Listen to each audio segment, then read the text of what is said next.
And then we've also got the residential development business, which was started in 2013, residential. So essentially, we see ourselves as a very much property-focused company, and almost wealth managers, where we create wealth for our clients and we help preserve that wealth. And just the tool that we use for that is direct property investment, whether it's residential or commercial, locally and internationally. And the Horizon Capital residential brand itself, so how that was positioned is, at the time, we just took a step back, and many companies were speaking about selling a lifestyle. And as important as that is, and we do that with our developments, the decision that we took then was that we wanted to have a stage brand. So what that actually means for us, if I just unpack it quickly, is we wanted a brand that embodies confidence, embodies trust, and can provide a product for our clients at each stage of their life. So whether they are starting out as a student, for example, at UCT, we've got a product for them. As they move along and they get their first job, then we have a product that meets the requirements for them at that life stage. I think essentially what our thinking is, a good example is the car companies like a Volkswagen or an Audi, where I think what has been recognized is that, once you get a customer or a client, you want to retain that client and you want to grow with them for them as they get to different stages of their life. So that's essentially how we have tried to differentiate our offering compared to some of the other companies. David, you mentioned that Horizon Capital creates a life stage for buyers and investors instead of a lifestyle. And, we see the difference to that, obviously taking the buyer and investor from the beginning and to the completion of the project. You'll also offer services such as property development, asset management, investments in local and international investment opportunities that you'll provide to buyers and investors. What would you say is the objective of offering these services to buyers and investors? I mean, as I said earlier, what we want to do is, we want to provide solutions for clients where we have that initial relationship. And for example, a client buys a residential property in one of our developments. And that is the very starting point, and that's how the relationship starts and the trust is established at that point.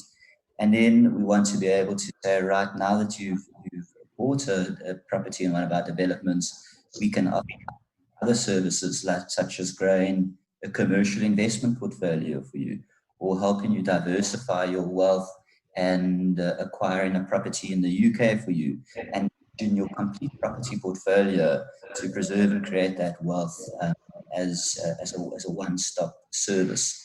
So, if I just turn to Horizon Capital Residential and focus a bit on that, what we do is we're in control of the full process. So we are the developer and agents. So we market all of our developments ourselves.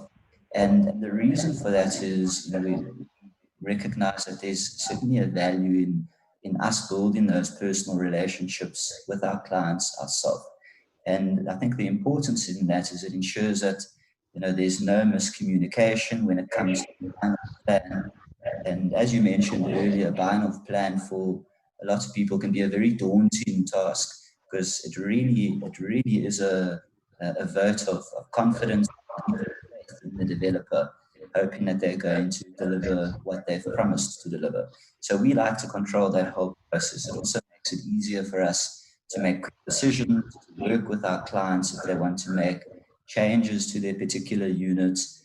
And the second point is that, we also talk about where we develop.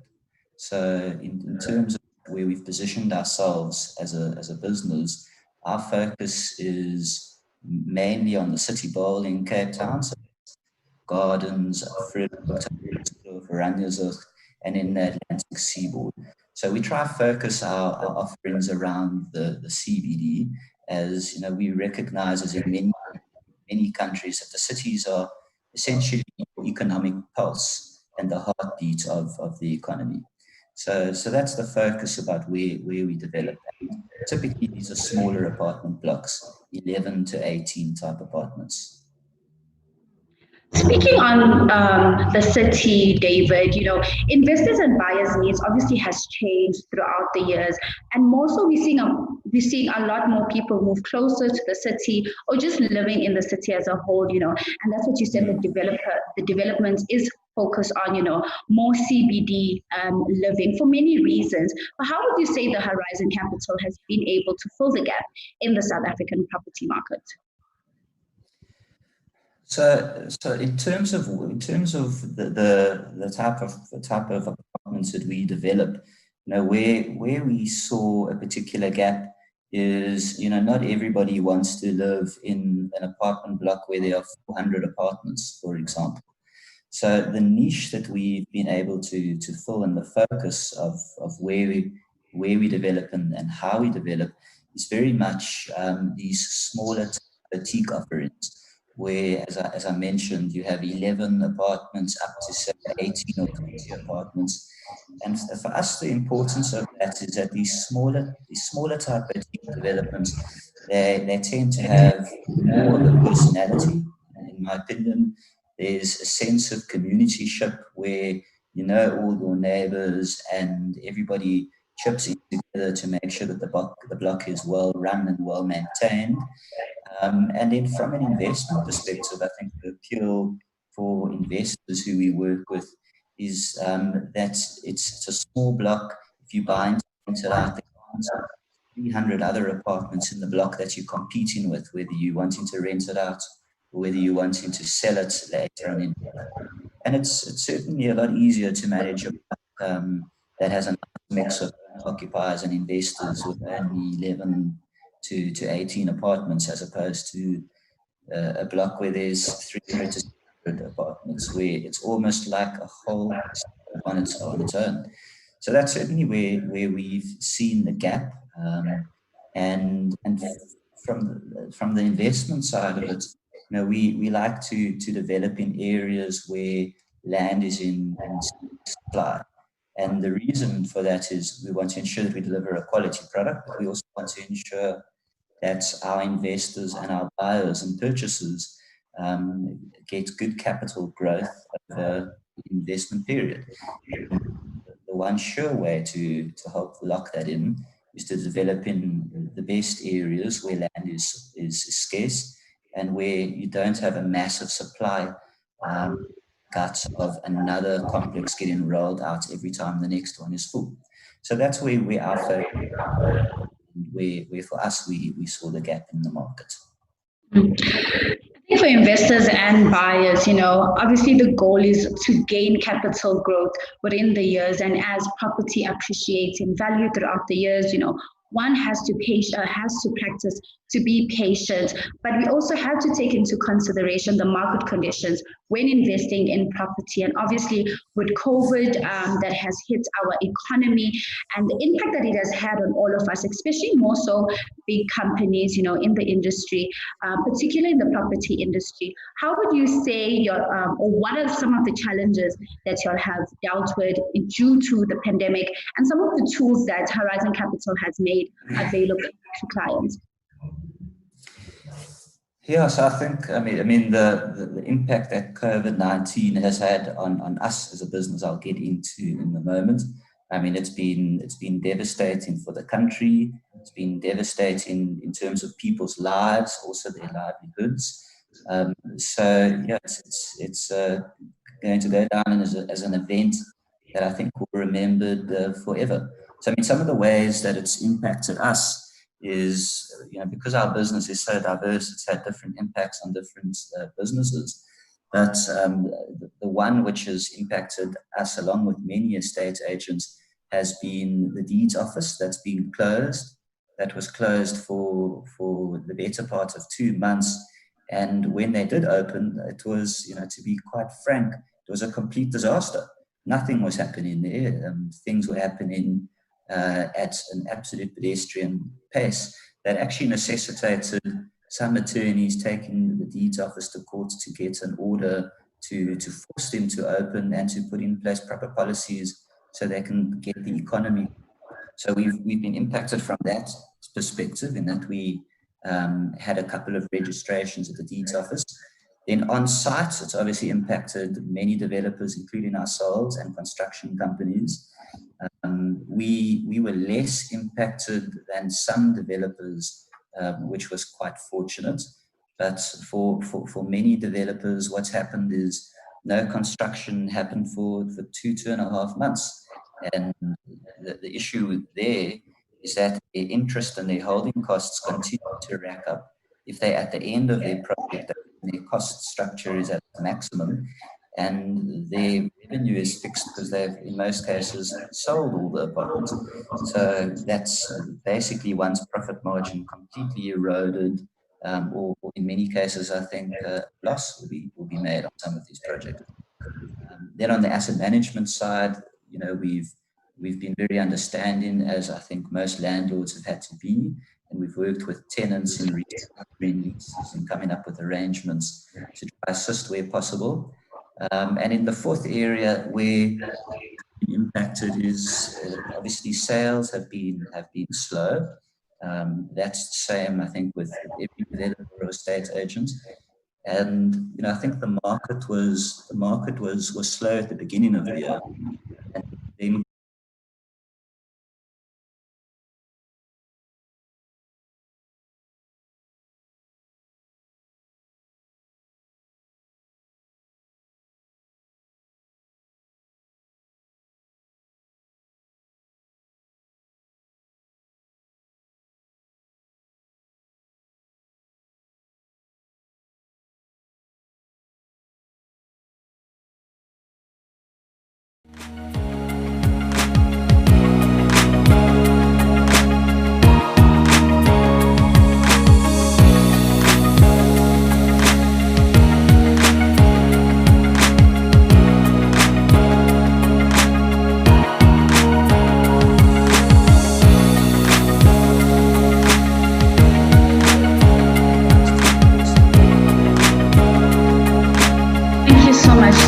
So we are having a bit of a tech problem.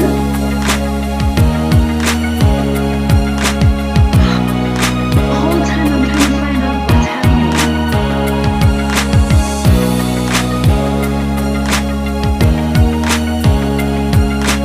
Yeah, we're back.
Welcome back to everyone that is joining us. We do apologize for the technical issues that we just had right now, but we are still joined by David, who represents a development in the Cape Town area called the Horizon Capital. We are also talking about the Cedar today, which is located in the beautiful Mother City. David, if you can just talk to us through the location of this beautiful development and what would you say is the attraction to this area?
Welcome back to everyone that is joining us. We do apologize for the technical glitch that we just had, but we are still joined by David, who is all the way in Cape Town representing the Horizon Capital.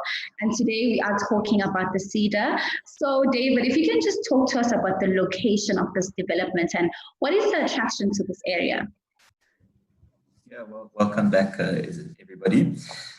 So for me, I was intricately involved when we first acquired the site in which the seed is being developed. And I think without a doubt, what stood out for me was the unbelievable view that you have, even standing on the street level. So you look from the site and you've got an uninterrupted panoramic view of Table Mountain, looking at the cable car, going around to Devil's Peak and looking down to the city bar. And that was why when we were designing the marketing campaign for this particular development, it was an easy slogan to come up with. And it was a matter of saying, the first thing that happens when you get into that apartment is you're just greeted by Table Mountain. So I think the slogan, Have Table Mountain, which is our phrase for this development, captures what's special, firstly, about the site, in my opinion.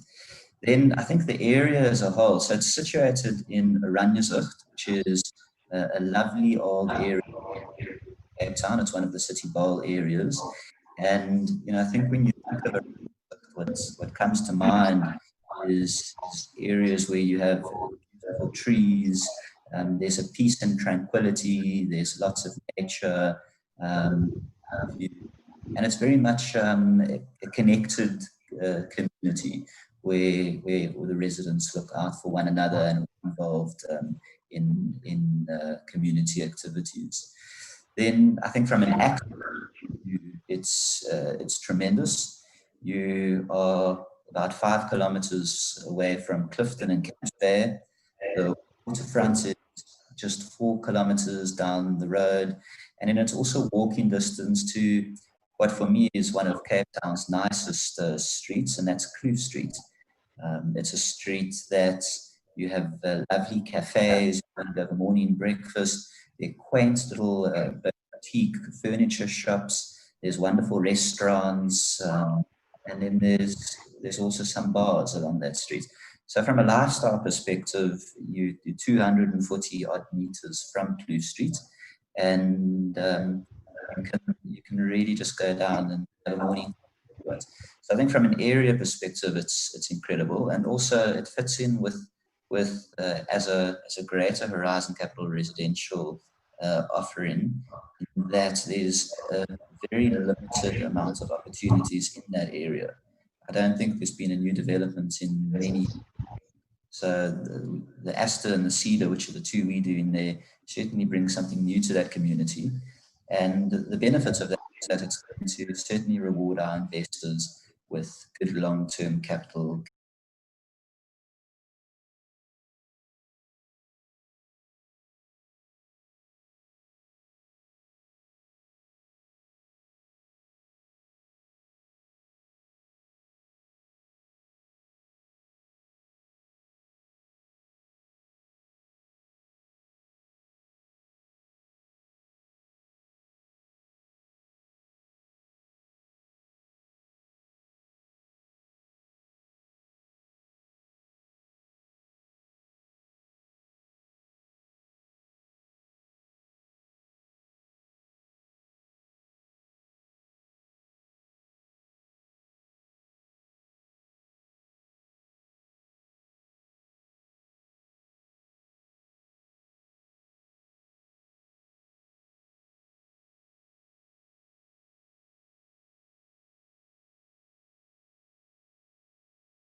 come back yet again, guys. We are so sorry, and we do apologize for the technical glitch. You know, the internet is really giving us a run for our money today, but we are still joined by David, who represents a development in Cape Town called the Horizon Capital. We are still talking about the Cedar, which is located in the beautiful mother city of Cape Town. David, if we can just go back to the apartments that are available, and what type of buyer and investor does this development attract? Yeah, sure. So from a buyer perspective, I think it appeals to quite a broad variety. So firstly, owner-occupiers, if I take them as an example, I think it would appeal to young professionals or couples, also particularly because all of our blocks are pet-friendly. I think nowadays that's very important. Everybody, wants to have a cat or a little dog, so they're all pet-friendly. Or buyers who are looking for a lovely Cape Town lock up and go holiday apartment. So in some of our previous developments, this has certainly been the case, where we've had buyers from Bloemfontein, from Durban, from Johannesburg, who wanted a lock up and go place in Cape Town. So that's from an owner-occupier perspective. Then in terms of the penthouses that we have on offer, there's 3 of those, as I mentioned, I think just before we got cut off. And all 3 of those penthouses have spectacular Table Mountain views. And what really makes them unique is they've got private roof decks. So that would only be for that particular penthouse. And then on the roof deck, you've got 360-degree views and a private pool.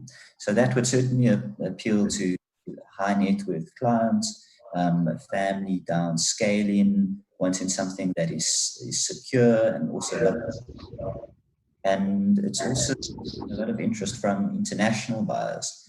So we've had a number of inquiries, and I think the positiveness in that is it shows that there is still a community is still looking at Cape Town and is still investing.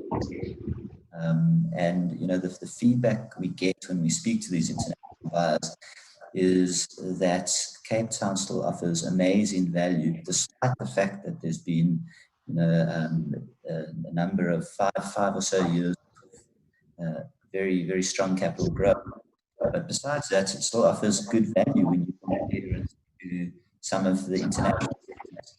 So that's the one reason. I think the other reason is a lot of international purchasers are using the relatively weak rand at the moment as an opportunity to get into the South African property market. And let's face it, I mean, I think the lifestyle that we have in Cape Town is very difficult to compete in the world for the value it offers.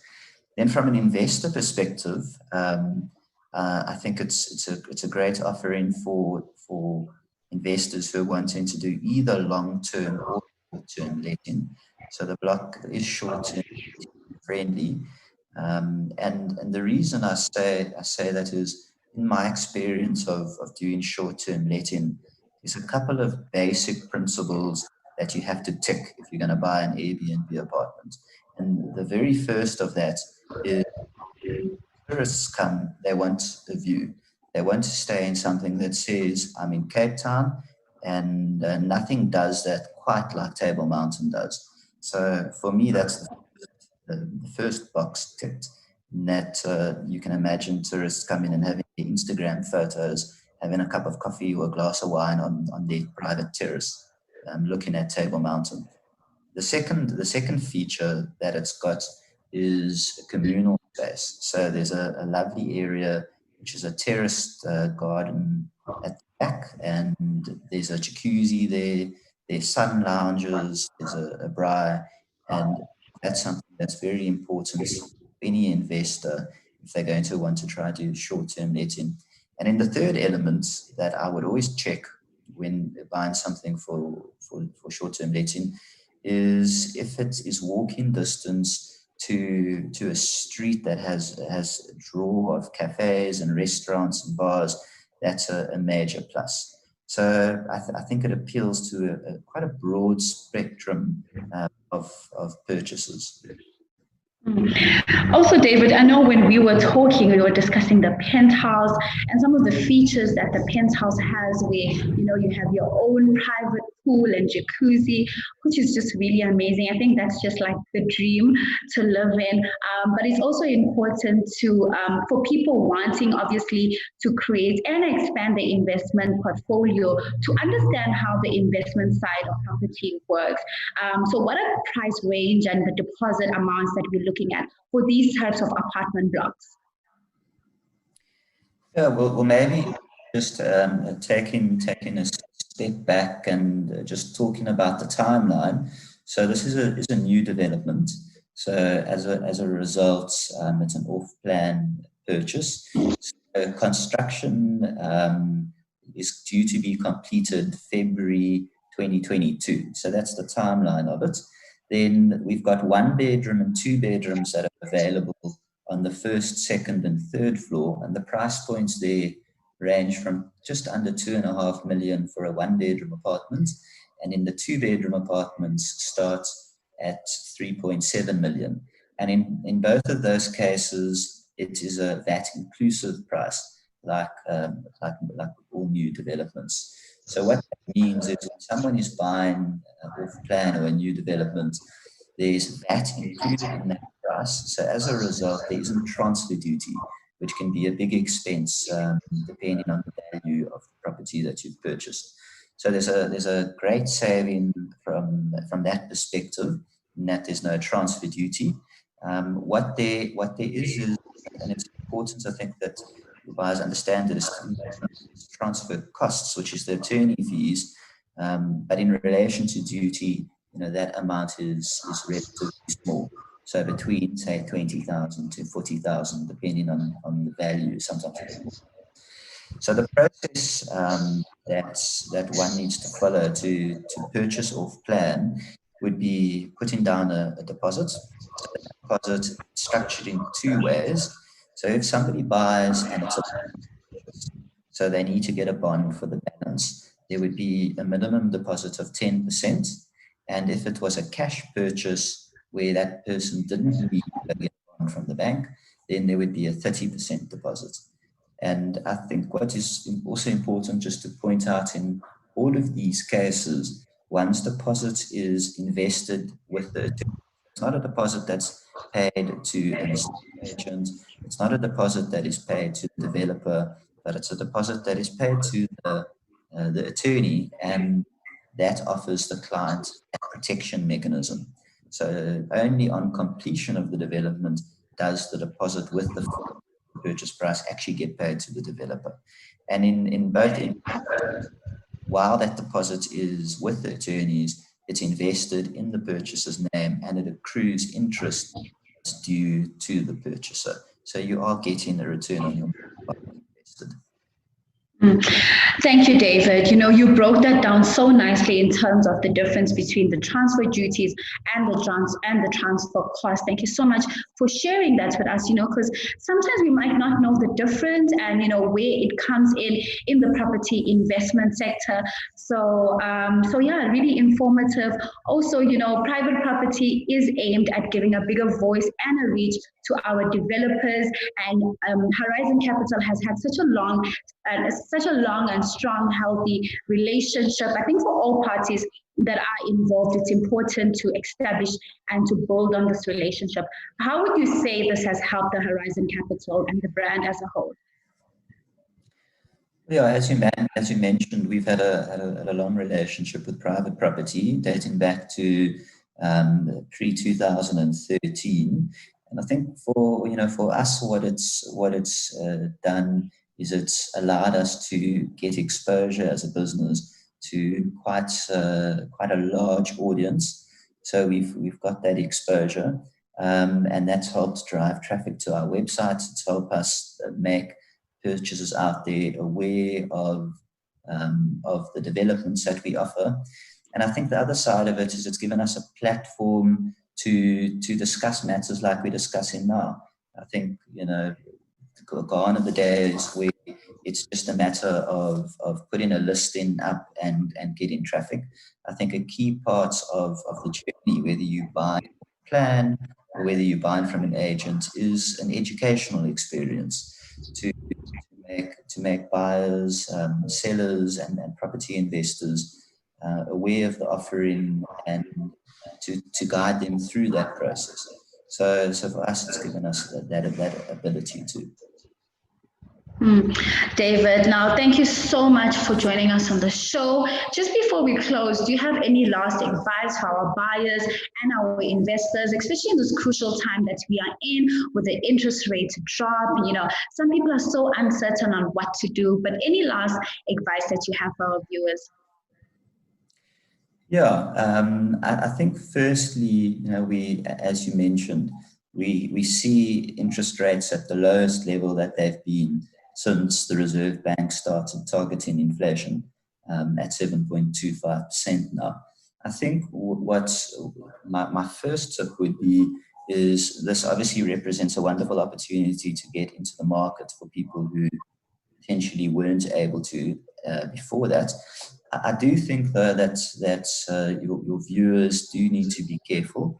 I wouldn't go and max out my borrowing capacity completely on the basis of interest rates remaining at 7.25% forever. So when doing one's calculations, I think it's good to be prudent and to naturally take into account the potential of some interest rate hikes, whether it's 1 year, 2 years, or 3 years away. No one really knows.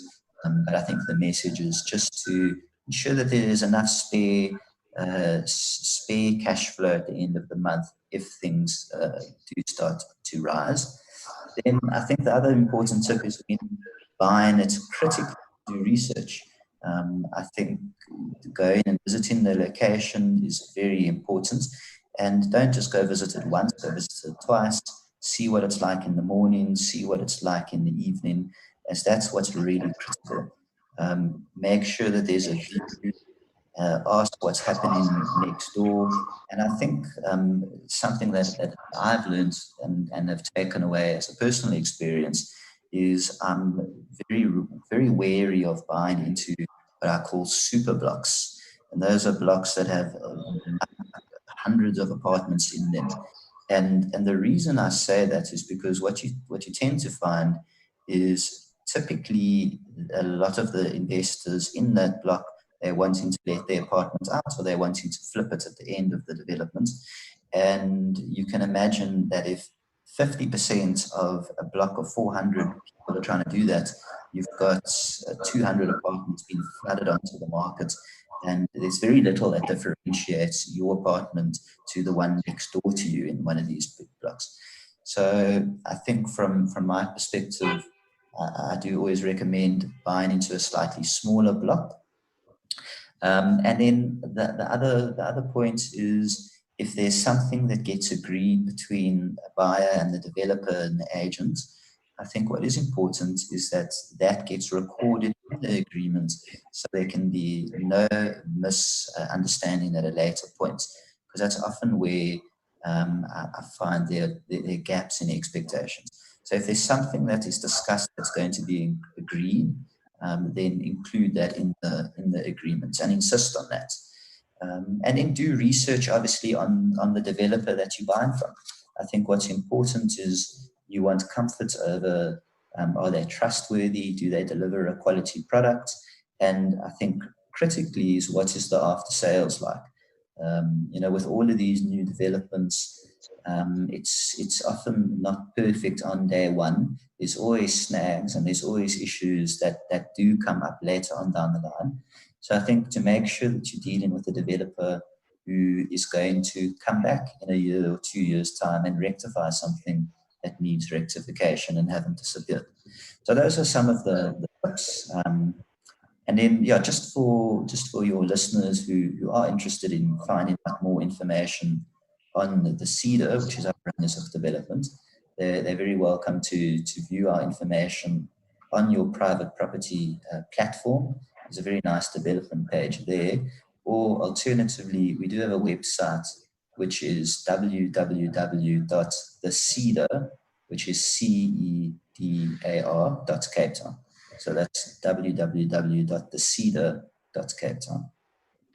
Thank you so much, David. Now, as you said, for any property investments, it's important to do your due diligence and to just do as much research as you can. This is why we provide you with these shows called the Developer Show, where you're able to tune in and just to gain a little bit more understanding and trust with our developers that we have. Now, do make sure that if you are looking to buy, sell, or list your properties, that you can go onto our website. That's www.privateproperty.co.za. It's been such a pleasure having you on the show, David. Thank you so much for your time.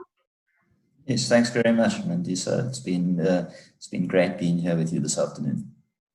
Thank you so much. Also, thank you to our viewers for your patience that you've given us today with the technical glitch that we did have, but we will be sure to be back tomorrow with another show. So stay tuned for that. Until next time, stay warm and stay indoors.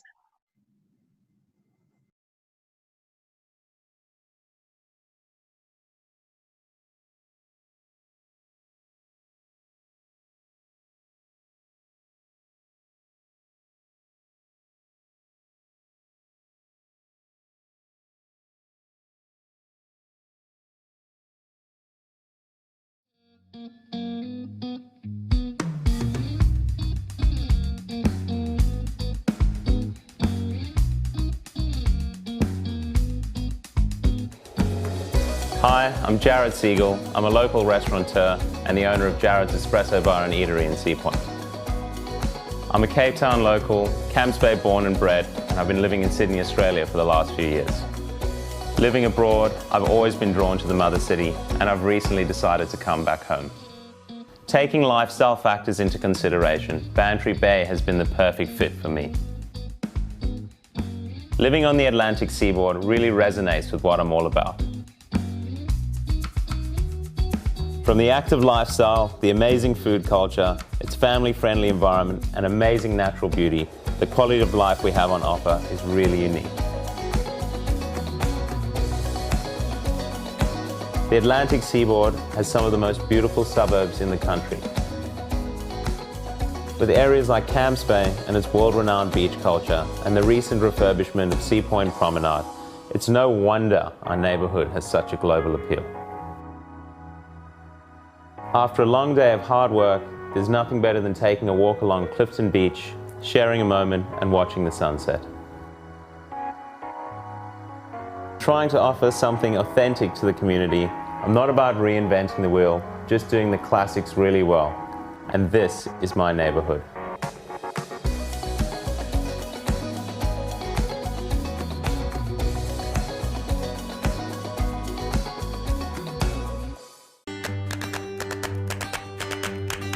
Hi, I'm Clinton Banfield. Our family and I live in Cape Town on the western seaboard.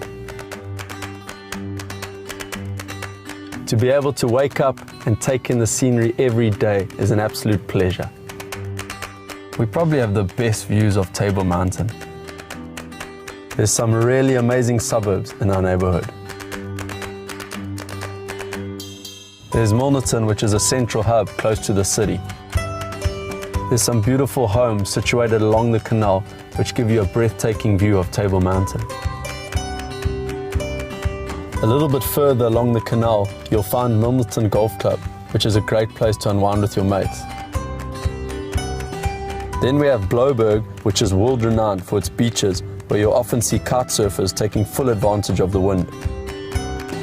To top it off, there's a great variety of family restaurants in the area, like Blue Peter, where people love to meet.